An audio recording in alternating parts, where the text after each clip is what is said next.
Hi friends, welcome to JV aspirants YouTube channel GK and current affairs. And ఇంకెవరైనా మన ఛానల్ని subscribe చేయకపోతే తప్పకుండా సబ్స్క్రైబ్ చేసుకోండి. అండ్ ఫర్దర్ అప్డేట్స్ మిస్ అవ్వకుండా ఉండాలంటే బెల్ ఐకాన్ కూడా క్లిక్ చేయండి. అప్పుడే మేము చేసే వీడియోలు మీకు నోటిఫికేషన్ రూపంలో వస్తాయి ఫ్రెండ్స్. ఓకే, అండ్ ఈ వీడియోలో మనము most important science and technology 2024 మే నెలకు సంబంధించి అయితే డిస్కస్ చేద్దాం. అండ్ ఆల్రెడీ మనం 2024 జనవరి టు ఏప్రిల్ ఇలాంటి సైన్స్ అండ్ టెక్నాలజీ వీడియోలు చేసి మన యూట్యూబ్ ఛానల్లో అప్లోడ్ చేయడం జరిగింది. ఆ యొక్క వీడియో లింకును మీకు డిస్క్రిప్షన్ బాక్స్లో ఇవ్వడం జరిగింది, అలాగే కామెంట్ బాక్స్లో కూడా ఇచ్చాం. సో ఆ వీడియోలు చూసిన తర్వాత ఈ వీడియో చూడండి, అప్పుడు మీకు ఒక సీక్వెన్స్ అనేది అర్థమవుతుంది ఫ్రెండ్స్. ఓకే, సో ఇక ఆలస్యం చేయకుండా టాపిక్లకి వెళ్ళిపోదాం.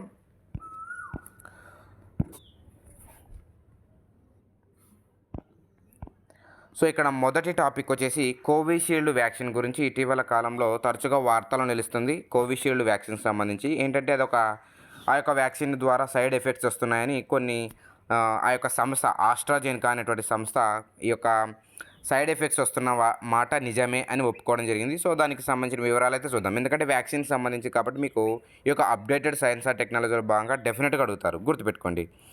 కోవిడ్-19 వ్యాక్సిన్ కోవిషీల్డ్తో అరుదుగా దుష్పరిణామాలు అంటే సైడ్ ఎఫెక్ట్స్ ఏర్పడే అవకాశం ఉందని బ్రిటిష్ ఫార్మా దిగ్గజం సో ఆస్ట్రాజెనెకా అనేటువంటి సంస్థ అంగీకరించింది. సో ఆస్ట్రాజెనెకా అనేటువంటి సంస్థ ఏ దేశానికి సంబంధించింది? బ్రిటిష్ అని గుర్తుపెట్టుకోవాలి. అండ్ ఏ వ్యాక్సిన్పై ఈ యొక్క దుష్పరిణామాలు వస్తున్నాయని చెప్పిందంటే కోవిషీల్డ్ వ్యాక్సిన్. ఓకే, అండ్ మన ఇండియాలో కోవిడ్ వ్యాపించినప్పుడు ఎక్కువగా ఈ యొక్క కోవిషీల్డ్ వ్యాక్సిన్ని తీసుకోవడం జరిగింది చాలామంది. అప్పుడు ఈ యొక్క దుష్పరిణామాలు వస్తున్నాయని కూడా అప్పట్లో మన వార్తలో చూసే ఉంటాం. సో అందుకని మరొకసారి ఈ వార్త నిలిచింది. అండ్ దీని వాడకం వల్ల అరుదైనటువంటి సందర్భాల్లో ఏం చేస్తుందంట, రక్తం గడ్డకట్టడం కానీ లేదా ప్లేట్లెట్ కాంట్ పడిపోవడం కానీ అంటే పరిస్థితులు అనేవి ఎదురవుతుంది అని చెప్పేసి ఈ యొక్క ఆస్ట్రాజెనెకా అనేటువంటి సంస్థ వెల్లడించడం జరిగింది. అండ్ బ్రిటన్లో ఈ యొక్క సంస్థపై పలు కేసులు కూడా నమోదవడం జరిగింది. దాదాపు 100 మిలియన్ పౌండ్ల కేసు. ఇలా డిఫరెంట్ కేటగిరీలో వేరే సంస్థల్లో ఈ యొక్క సంస్థపై కేసు వేయడం జరిగింది. ఎందుకంటే ఈ యొక్క కోవిషీల్డ్ వ్యాక్సిన్ వల్ల ఈ యొక్క సైడ్ ఎఫెక్ట్స్ వస్తున్నాయి అని చెప్పేసి దాదాపు 100 మిలియన్ పౌండ్ల కేసు నమోదవడం జరిగింది. సో ఇక్కడ ముఖ్యమైనటువంటి కొన్ని వ్యాక్సిన్ల గురించి డిస్కస్ చేద్దాం. ఎందుకంటే ఈ వ్యాక్సిన్ల నేపథ్యంలో ఇంకా కొన్ని ప్రశ్నలు వచ్చే అవకాశం ఉంది మీకు ఎగ్జామ్ పాయింట్ ఆఫ్ వ్యూలో. ఇక్కడ భారత్లో ఈ యొక్క వ్యాక్సిన్ను ఉత్పత్తి చేసినటువంటి లేదా మ్యానుఫ్యాక్చరింగ్ చేసినటువంటి సంస్థ పేరంటే Serum Institute of India, SII అని పిలుస్తారు దీన్ని. సో ఏ యొక్క వ్యాక్సిన్ అంటే కోవిషీల్డ్ వ్యాక్సిన్ను.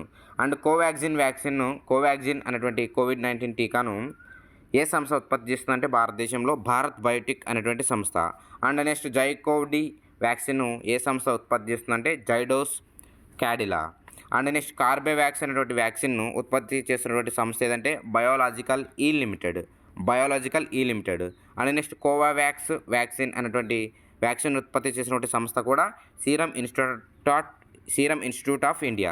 సో ఇవన్నీ కూడా మెయిన్ ఇంపార్టెంట్ వ్యాక్సిన్లు, ఇవి మాత్రం మీరు రాయడం జరిగింది. అండ్ చాలా ఉన్నాయి, బట్ ఇవి మాత్రం ఫోకస్ చేయండి, ఎగ్జామ్ పాయింట్ ఆఫ్ వ్యూలో అడిగే ఛాన్స్ ఉంది.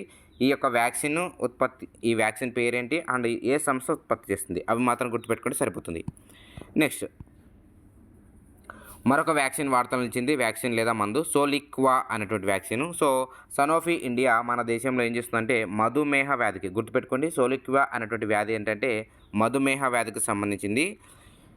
సోలిక్వా అనేటువంటి మందును విడుదల చేయడం జరిగింది. అండ్ ఈ యొక్క మందుకు central drugs standard control organisation CDSCO అని పిలుస్తారు. ఆ యొక్క సంస్థ నుండి అనుమతి కూడా తీసుకోవడం జరిగింది రీసెంట్గా. అండ్ స్థూలకాయం టైప్ 2 మధుమేహ వ్యాధి చికిత్సలో ఈ యొక్క మందును వినియోగిస్తారు, సోలిక్వా వ్యాక్సిన్ లేదా మందును. ఓకే, అండ్ నెక్స్ట్ న్యూబేవాక్స్ అనేటువంటి 14 వ్యాక్సిన్ పేరు మరొకసారి వార్తలు ఇచ్చింది.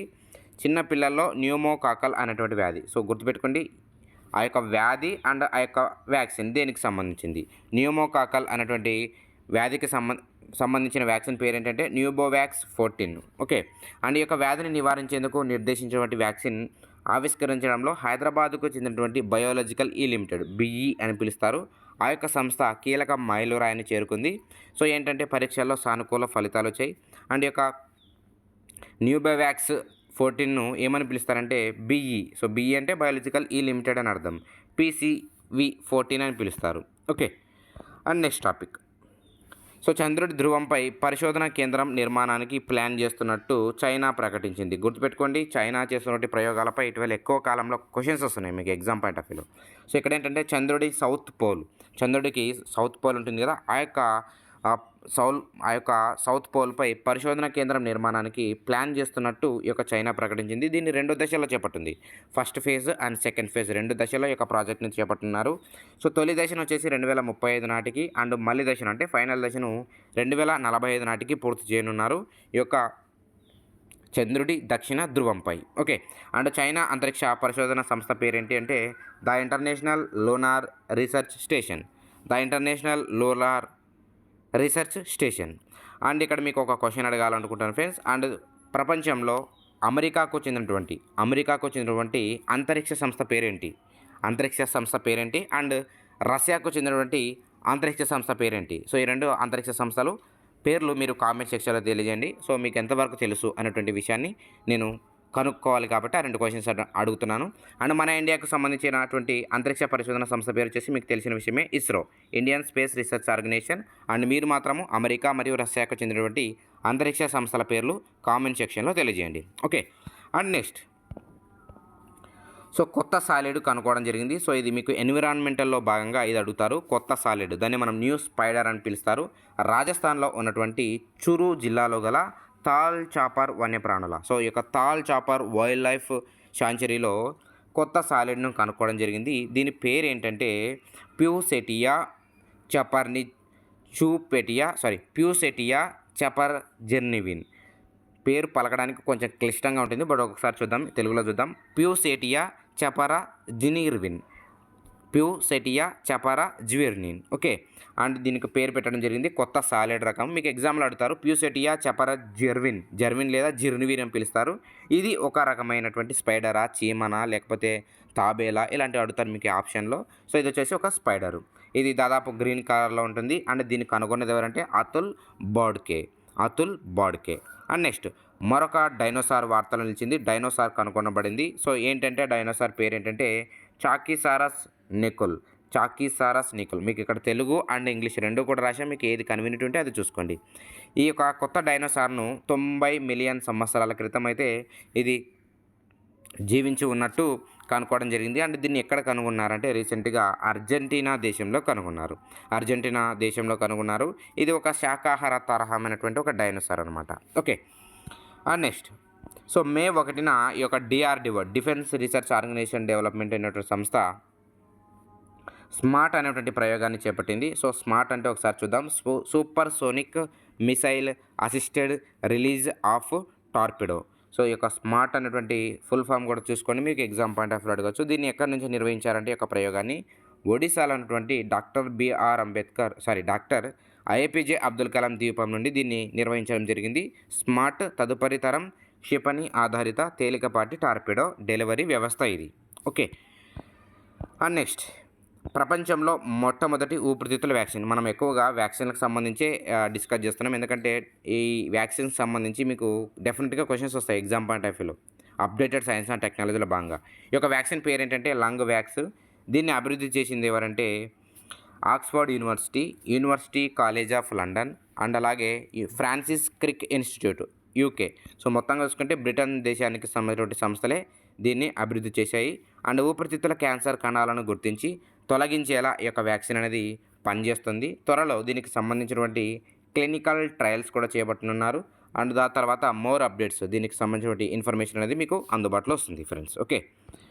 అండ్ నెక్స్ట్ సో మరొక జీవికి చంద్రయాన్ పేరు పెట్టడం జరిగింది. సో ఏ జీవులు ఎక్కడ కనుగొన్నారు ఇలాంటి పాయింట్ ఆఫ్ వ్యూలో మీకు అడుగుతుంటారు. ఇక్కడ చంద్రయాన్ అనేటువంటి మన భారత అంతరిక్ష సంస్థ చేపట్టే ప్రయోగాలకు ఒక కొత్త రకం జీవికి పేరు పెట్టడం జరిగింది. సో దానికి సంబంధించిన వివరాలు చూద్దాం ఒకసారి ఇప్పుడు.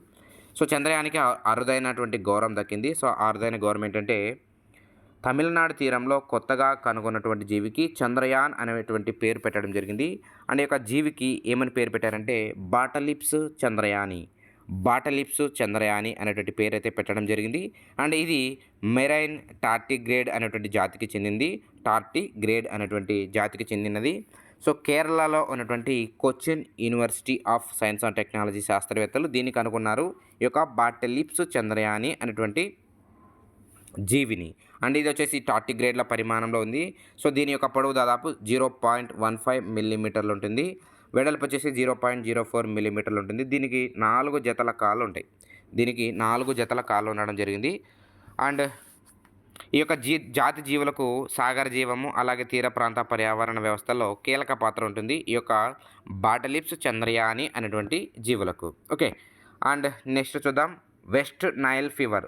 సో కేరళలో మరోసారి ఈ యొక్క వెస్ట్ నైల్ ఫీవర్ అనేది కలకవరం అనేది సృష్టించడం జరిగింది. సో దానికి సంబంధించిన డీటెయిల్స్ చూస్తే కేరళ రాష్ట్రంలో ఉన్నటువంటి పలు ప్రాంతాల్లో ఈ యొక్క వెస్ట్ నైల్ ఫీవర్ ఇదొక ఫీవర్ లాంటిది. ఇది వ్యాప్తిలో ఉన్నట్టు ఆ యొక్క రాష్ట్ర ఆరోగ్య శాఖ అయితే వెల్లడించడం జరిగింది. అండ్ వెస్ట్ నైల్ అనేది ఒక వైరల్ ఫీవర్. దీన్ని వైరల్ ఫీవర్ అని పిలుస్తారు. ఇన్ఫెక్షన్ సోకినటువంటి క్యూలెక్స్ దోమ అనేటువంటి ద్వారా వస్తుంది. క్యూలెక్స్ దోమ ద్వారా మానవులకు సంక్రమిస్తుంది. దీనికి ఎలాంటి వ్యాక్సిన్లు అండ్ ఔషధాలు అనేవి ఇప్పటివరకు కూడా అందుబాటులో లేవు. అండ్ దీనికి లక్షణాల ఆధారంగా చికిత్స చేయడము, వ్యాధి నిరోధక జాగ్రత్తలు పాటించడమే దీనికి ఉన్నటువంటి ఏకైక ఔష నివారణ మార్గము. అండ్ దీన్ని మొట్టమొదటిసారిగా ఉగాండా దేశంలో 1937 సంవత్సరంలో కనుక్కోవడం జరిగింది. ఈ యొక్క వెస్ట్ నైల్ ఫీవర్ను 1937 ఉగాండా దేశంలో. అండ్ మన దేశంలో ఒకసారి చూసుకుంటే కేరళలో ఫస్ట్ టైం 2011లో కనుక్కోవడం జరిగింది. అండ్ ఆ యొక్క 2011లో 6 ఏళ్ల అబ్బాయి ఎవరైతే ఉంటారో ఆ అబ్బాయిలు కనుక్కున్న తర్వాత 2019లో ఆ యొక్క అబ్బాయి అనేది చనిపోవడం జరిగింది. సో ఈ యొక్క వెస్ట్ నైల్ ఫీవర్ యొక్క లక్షణాలు ఒకసారి చూసుకుంటే తలనొప్పి, జ్వరం, కండరాల నొప్పులు, తల తిరగడము, జ్ఞాపక శక్తి కోల్పోవడము, కొందరిలో ఏమవుతుందంటే వామిటింగ్స్ అవ్వడము అండ్ దురద వంటివి కూడా కనిపిస్తున్నాయి. ఓకే. అండ్ నెక్స్ట్ కెన్యా నుండి భారతదేశానికి చీతాలు. సో ఇప్పటి వరకు మన దేశము యొక్క ఎన్విరాన్మెంటల్ శాఖ ఏం చేస్తుందంటే ఇప్పటివరకు రెండు దేశాల నుండి ఈ యొక్క చీతాలను అయితే తీసుకురావడం జరిగింది. అండ్ లేటెస్ట్గా ఒకసారి 3వ దేశం నుండి ఈ యొక్క చీతాలను తీసుకురావడం కోసము భారతదేశము ఈ యొక్క కెన్యా దేశంతో సంప్రదింపులు జరుపుతుంది. సో ఆ యొక్క నేపథ్యంలో వార్తలు నిలిచింది ఈ యొక్క న్యూస్. సో వివరాలకు వెళ్తే భారత ప్రభుత్వము కెన్యా దేశం నుండి చీతాలను తీసుకురావడానికి ఆసక్తిని కనబరుస్తుంది. తద్వారా సంప్రదింపులు కూడా చేస్తుంది. వీటిని మధ్యప్రదేశ్లో ఉన్నటువంటి గాంధీ సాగర్ వన్యప్రాణుల సంరక్షణ కేంద్రంలో వదలనున్నారు. సో ఇప్పటి వరకు ఇక్కడ ఇంపార్టెంట్ నోట్ చూద్దాం. డెఫినెట్గా ఇంపార్టెంట్, ఇది చాలా ఇంపార్టెంట్, చాలా ఎగ్జామ్లో కూడా అడిగారు. ఇప్పటికే మన దేశం 2 దేశాల నుండి భారతదేశంలోకి చీతాలను ప్రవేశపెట్టడం జరిగింది. ఒకటి వచ్చేసి నమీబియా దేశము అండ్ 2 వచ్చేసి సౌత్ ఆఫ్రికా దేశము. సో మొదటిసారిగా 2022 సెప్టెంబర్ 17న మధ్యప్రదేశ్లో ఉన్నటువంటి కూనో నేషనల్ పార్క్, ఈ యొక్క పార్కు గుర్తుపెట్టుకోండి, నెంబర్ ఆఫ్ టైమ్స్ అడిగారు. కూనో నేషనల్ పార్కులోకి ప్రవేశపెట్టడం జరిగింది నమీబియా నుండి తెచ్చినటువంటి చీతాలను. అప్పుడు 8 చీతాలను తీసుకురావడం జరిగింది. అందులో 5 ఫీమేళ్ళు 3 మేళ్ళు ఉన్నాయి. ఓకే. అప్పుడు ప్రైమ్ మినిస్టర్ మోడీ వాటిని ప్రారంభించారు సెప్టెంబర్ 17న. సెప్టెంబర్ 17 అంటే మీకు ఏది గుర్తు రావాలి? Prime minister Modi birthday. Okay. And next 2023 ఫిబ్రవరి 18న మరోసారి సెకండ్ టైం ఈ యొక్క కూనో నేషనల్ పార్క్లో ప్రవేశపెట్టారు. అప్పుడు సౌత్ ఆఫ్రికా దేశం నుండి తెచ్చినటువంటి చీతాలను తీసుకొచ్చారు, 12 చీతాలను. అందులో 5 ఫీమేల్ అండ్ 7 మేల్స్ ఉన్నాయి. సో అప్పుడు ఈ యొక్క అటవీ శాఖ మంత్రి భూపేంద్ర యాదవ్ ప్రవేశపెట్టడం జరిగింది. అండ్ ఇక్కడ మరికొన్ని నోట్ చూద్దాం. 1948లో భారతదేశంలో చివరి చీత చనిపోయింది. అప్పుడు ఉమ్మడి మధ్యప్రదేశ్ రాష్ట్రంలో కొరియా జిల్లా, ప్రస్తుతం ఛత్తీస్గఢ్లో ఉంది. అప్పుడు చివరి చీత 1948లో చనిపోయింది. అండ్ ఇండియాలో చీతాలను అంతరించిపోయినటువంటి జాతిగా ప్రకటించిన సంవత్సరం ఏదంటే 1952. సో చాలా ఇంపార్టెంట్ టాపిక్ ఇది, మరోసారి రివైజ్ చేసి చూడండి. ఓకే. అండ్ నెక్స్ట్ విన్యాసాలకు సంబంధించి శక్తి 2024 విన్యాసాలు, మిలిటరీ విన్యాసాలు అని పిలుస్తారు వీటిని. భారత్ మరియు ఫ్రాన్స్ దేశాల మధ్య ఈ యొక్క శక్తి 2024 విన్యాసాలు అనేవి జరిగాయి. అండ్ 2024లో ఈ యొక్క 7వ ఎడిషన్ అనేది మేఘాలయాలో జరిగింది. 2024లో మే 13 నుంచి 26 మధ్య. అండ్ ప్రతి 2 సంవత్సరాలకు ఒకసారి ఈ యొక్క విన్యాసాలు 2011 నుండి జరుగుతున్నాయి. అండ్ ఇక్కడ మరొకటి నోట్, భారత్ ఫ్రాన్స్ దేశాల మధ్య నేవీ విన్యాసాలు, ఎయిర్ ఫోర్స్ విన్యాసాలు అండ్ మిలిటరీ విన్యాసాలు 3 జరుగుతాయి. సో మిలిటరీ విన్యాసాలు వచ్చేసి ఏంటంటే శక్తి అనేటువంటి విన్యాసాలు. ఇక్కడ నేవీ విన్యాసాలు అనేవి ఏంటంటే వరుణ విన్యాసాలు. అండ్ ఎయిర్ ఫోర్స్ విన్యాసాలు ఏవంటే గరుడ విన్యాసాలు. ఓకే. అండ్ నెక్స్ట్ టాపిక్ చూద్దాం. సో ప్రపంచంలోనే తొలి 6G పరికరంని ఈ యొక్క జపాన్ శాస్త్రవేత్తలు అయితే తీసుకురావడం జరిగింది. ప్రపంచంలోనే మొట్టమొదటి 6G డివైజ్ను ఏ దేశ శాస్త్రవేత్తలు తీసుకొచ్చారా అని మీకు ఎగ్జామ్ పాయింట్ ఆఫ్ వ్యూ అడిగితే మాత్రం సో ఆన్సర్ వచ్చేసి జపాన్ దేశము. ఓకే. అండ్ 5G ఇంటర్నెట్తో పోలిస్తే దాదాపు ఇది 20 రెట్లు అత్యధికంగా వేగంతో పనిచేస్తుందని చెప్పడం జరిగింది. ఓకే. నెక్స్ట్ సో మరొకటి ఇంపార్టెంట్, చాలా ఇంపార్టెంట్, పోఖ్రాన్-1 టెస్ట్‌కు 50 ఇయర్స్ కంప్లీట్ అవ్వడం జరిగింది. సో చాలా ఇంపార్టెంట్, మన దేశానికి సంబంధించి న్యూక్లియర్ టెస్ట్‌కి సంబంధించి 50 ఇయర్స్ కంప్లీట్ అయ్యాయి. పోఖ్రాన్-1 టెస్ట్ రాజస్థాన్‌లో మీకు తెలిసే ఉంటుంది. ప్రతి ఒక్కరికి టాపిక్ అనేది ఐడియా ఉంటుంది. ఎందుకంటే మే 11 ఈ యొక్క నేషనల్ టెక్నాలజీ డేగా జరుపుకోవడానికి కారణంలో ఇది కూడా ఒకటి రీజను. ఓకే. ముఖ్యంగా ఇది రీజన్ అని చెప్పొచ్చు దానికి సంబంధించి. ఇక్కడ భారత్ తన తొలి అణుపరీక్షను జరిపి 2024 మే 18 నాటికి 50 ఏళ్ళు పూర్తవడం జరిగింది. 1974 మే 18న అయితే ఈ యొక్క టెస్ట్ అయితే జరగడం జరిగింది థార్ ఎడారిలో రాజస్థాన్లో. అండ్ ఆపరేషన్ స్మైలింగ్ బుద్ధ అనేటువంటి పేరుతో ఈ యొక్క అణుపరీక్ష జరిగింది 1974 మే 18న. బుద్ధ జయంతి అదే రోజు కావడంతో ఆ పేరు పెట్టడం జరిగింది. అండ్ అప్పుడు విదేశీ వ్యవహారాల శాఖ మాత్రం దీనికి ఏమని పేరు పెట్టడం జరిగిందంటే పోఖ్రాన్-1, ఎందుకంటే ఆ యొక్క ప్లేస్ పోఖ్రాన్లో జరిగింది కాబట్టి దాన్ని పోఖ్రాన్-1గా పిలిచింది. అండ్ చాలా అన్అఫీషియల్గా ఏంటంటే ఆపరేషన్ స్మైలింగ్ బుద్ధ అని పిలుస్తారు చాలా వరకు. ఒక్కోసారి పోఖ్రాన్-1 అన్న లేదా ఆపరేషన్ స్మైలింగ్ బుద్ధ అన్న రెండు ఒకటే, ఒక్కోసారి దానికి బదులు ఈ పేరు వాడుతూ ఉంటారు. సో అప్పుడు ప్రధానమంత్రిగా ఎవరు ఉండేవాళ్ళంటే ఇందిరాగాంధీగా ఉండేవాళ్ళు. సో ఆమె చేసినటువంటి ఈ యొక్క చర్యల వల్లే ఈ యొక్క పరీక్ష జరిగింది. అండ్ ఇక్కడ పరీక్ష సాధనం ఏంటంటే ఒకసారి చూద్దాం. ఇది వచ్చేసి ఒక అణు విచ్చిత్తి సాధనము. అండ్ దీని యొక్క సామర్థ్యం వచ్చేసి 12 నుంచి 13 కిలో టన్నులుగా ఉంటుంది. జపాన్లో ఉన్నటువంటి హిరోషిమాపై ప్రయోగించినటువంటి అణుబాంబు దాదాపు 15 కిలో టన్నులు ఉంటుంది. బట్ మన ఇండియాకు పోఖ్రాన్-1 టెస్ట్ వచ్చేసి 12 నుంచి 13 కిలో టన్నులు ఉంటుంది. ఓకే. అండ్ అప్పటి బార్క్ డైరెక్టర్ ఎవరంటే రాజా రామన్న. సో ఇది చాలా ఇంపార్టెంట్, చాలా ఎగ్జామ్లో అడిగారు. రాజా రామన్న నేతృత్వంలో ఈ యొక్క అణుపరీక్ష జరిగింది. అండ్ ఇక్కడ మనకు ఇంపార్టెంట్ నోట్ అయితే చూద్దాం. 1998లో పోఖ్రాన్-2 అనేటువంటి పేరిట భారత్ ఇదే ప్రాంతంలో 5 అణుపరీక్షలు చేసింది. సో మీకు పోఖ్రాన్-1 ఎప్పుడు జరిగింది అండ్ పోఖ్రాన్-2 ఎప్పుడు జరిగింది అనేది మీకు చాలా ఇంపార్టెంట్ ఎగ్జామ్ పాయింట్ ఆఫ్ వ్యూలో. Okay. Next, so science and టెక్నాలజీలో భాగంగా మీకు డెఫినెట్గా గుర్తుపెట్టుకోండి, నేను మరొకసారి చెప్తున్నాను, ఈ టాపిక్ నుంచి మీకు 100% క్వశ్చన్ వస్తుంది.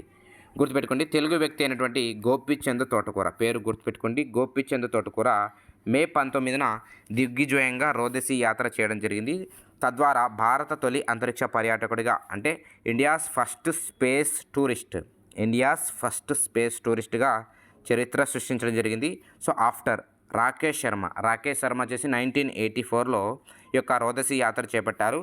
ఆ తర్వాత రెండవ భారతీయుడిగా ఎవరు నిలిచారంటే గోపీచంద్ తోటకూర నిలిచారు. అయితే ఇక్కడ గుర్తుపెట్టుకోండి, గోపీచంద్ తోటకూరకు ఒక ఇంపార్టెంట్ స్పెసిఫిన్స్ ఉంది. ఏంటంటే ఇండియాస్ ఫస్ట్ స్పేస్ టూరిస్ట్ ఎవరు అంటే గోపీచంద్ తోటకూర. సో వాస్తవానికి 1984లో రాకేష్ శర్మ మొదటి వ్యక్తిగా వెళ్ళాడు ఇండియా నుండి. అండ్ సెకండ్ పర్సన్ ఎవరంటే గోపీచంద్ తోటకూర. Okay, it's enough. బట్ ఇక్కడ ఏంటంటే ఇండియాస్ ఫస్ట్ స్పేస్ టూరిస్ట్ ఎవరంటే గోపీచంద్ తోటకూర ఒక పర్యాటకుడి హోదాలో వెళ్ళడం జరిగింది. సో అమెజాన్ వ్యవస్థాపకుడైనటువంటి జెఫ్ బెజోస్కు చెందినటువంటి బ్లూ ఆరిజిన్ సంస్థ రూపొందించిన న్యూ షెపర్డ్ 25 వ్యోమనౌకలో ఈ యొక్క యాత్రను గోపీచంద్ చేయడం జరిగింది. అండ్ ఈ యొక్క యాత్రలో మొత్తం ఎంతమంది ఉన్నారంటే టోటల్ 6 మెంబర్స్ ఉన్నారు. సో ఇక్కడ ఇంపార్టెంట్ నోట్ అయితే చూద్దాం ఒకసారి.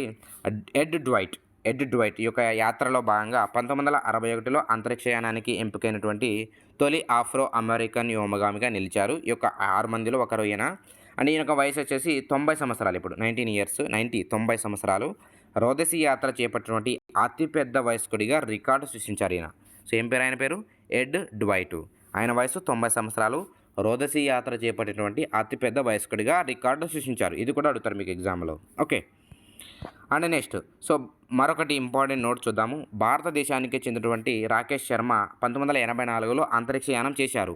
ఆ తర్వాత కల్పన చావ్లా, అలాగే సునీత విలియమ్స్, రాజాచారి, శిరీష బండ్ల వీళ్ళందరూ కూడా రోదసీ యాత్రలు చేసినప్పటికీ వీరంతా భారతీయ మూలాలు, అంటే ఇండియన్ ఆరిజిన్ అటువంటి ఒక హోదాలో ఈ యొక్క పర్యటన చేపట్టారు. అయితే గోపీచంద్ ప్రస్తుతం అమెరికాలో ఉంటున్నప్పటికీ భారత పాస్పోర్ట్ కూడా ఉంది. అందువల్ల రెండవ భారతీయుడిగా ఈయన గుర్తింపు పొందారు. అయితే ఇండియాస్ ఫస్ట్ స్పేస్ టూరిస్ట్గా ఈయన వార్త నిలిచారు. సో డెఫినెట్గా ఇంపార్టెంట్, మీకు ఎగ్జామ్లో అడుగుతారు ఫ్రెండ్స్. ఓకే.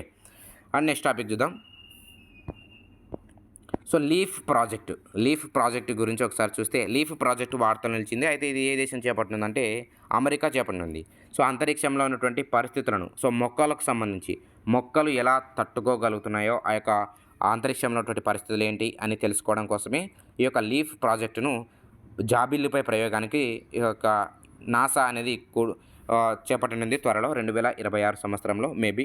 అండ్ 2026లో చేపట్టిన తర్వాత ముఖ్యంగా లీఫ్ అంటే ఏంటో చూద్దాం ఒకసారి. లీఫ్ అంటే లూనార్ ఎఫెక్ట్. లూనార్ అంటే తెలిసింది కదా మీకు, moon. Lunar effect on agriculture flora. Okay. And ఇక దీన్ని డిజైన్ చేసింది ఎవరంటే Colorado space lab technologies. Colorado space lab technologies leaf project. Okay. Next Remal cyclone. So 2024లో ఈ యొక్క బంగాళాఖాతంలో ముఖ్యంగా రెమాల్ సైక్లోన్ అనేది చాలా బీభత్సం సృష్టించింది రెమాల్ సైక్లోను. సో దీనికి పేరు పెట్టేటువంటి దేశం ఏదంటే ఒమాన్ అనేటువంటి దేశము. దీనికి పేరు ఏంటంటే, దీని అర్థం ఏంటంటే అరబిక్లో షాండ్ అంటే ఇసుక తుఫాన్ అని అర్థం ఇది. ఓకే. ఇసుక తుఫాన్ అర్థము. బంగాళాఖాతంలో ఈ యొక్క తుఫాన్ అనేది విరుచుకుపడింది. ముఖ్యంగా బంగ్లాదేశ్, అలాగే ఈ యొక్క ఈశాన్య రాష్ట్ర ప్రాంతాలు, అలాగే ఈ యొక్క మనకు వెస్ట్ బెంగాల్, ఇలాంటి ప్రాంతాలు అనేవి ఈ యొక్క సైక్లోన్ రెమాల్కు తీవ్రమైనటువంటి బీభత్సం జరిగింది ఆ యొక్క ప్రాంతాలకు. ఓకే. నెక్స్ట్ టాపిక్ చూద్దాం. సో కొత్త వరి వంగడాలను కనుక్కోవడం జరిగింది. సో మీకు ఇవి ఎన్విరాన్మెంటల్ భాగంగా అడుగుతారు. సో అధిక పోషక విలువలు కలిగినటువంటి కొత్త వరి వంగడాలను ఆచార్య ఎన్జీ రంగా వ్యవసాయ యూనివర్సిటీ విడుదల చేసింది. సో ఏంటంటే బీపీటీ 5204 ఇవన్నీ కూడా వరి వంగడాలు, రైస్ వెరైటీస్ అని పిలుస్తారు. MTU 1271, BPT 2846, BPT 2841, NLR 3238, MTU 1275, BPT 3050. Okay. ఇవన్నీ కూడా కొత్త వరి వంగడాలు, రైస్ వెరైటీస్ అని పిలుస్తారు. నెక్స్ట్ రోబో శునకాలను అభివృద్ధి చేసినటువంటి దేశంగా చైనా ఇటీవలే వార్తల్లో నిలిచింది. సో మీకు అడుగుతారు ఎగ్జామ్ పాయింట్ ఆఫ్ వ్యూలో, రోబో శునకాలను ఇటీవల ఏ దేశం అభివృద్ధి చేసింది అనేది. సో కంబోడియాలో నిర్వహించినటువంటి గోల్డెన్ డ్రాగన్ 2024 యుద్ధ విన్యాసాల సందర్భంగా ఈ యొక్క రోబో శునకాలను చిత్రీకరించడం జరిగింది ఈ యొక్క చైనా దేశము. దీనికి సంబంధించింది ఏంటంటే రోబో శునకము బరువు వచ్చేసి 14 కేజీలు ఉంటుంది. దీనిలో ఇన్బిల్ట్ సెన్సార్లు కూడా ఇన్వెల్ చేయడం జరిగింది. అలాగే ఇది 4D వైడ్ యాంగిల్ పర్సెప్షన్ సిస్టమ్ను అమర్చడం జరిగింది ఈ యొక్క రోబో శునకంలో. అండ్ దీన్ని రూపొందించిన సంస్థ పేరు వచ్చేసి యూనిట్రీ. ఓకే. అండ్ మరొకటి ఇంపార్టెంట్ అగ్నిబాన్.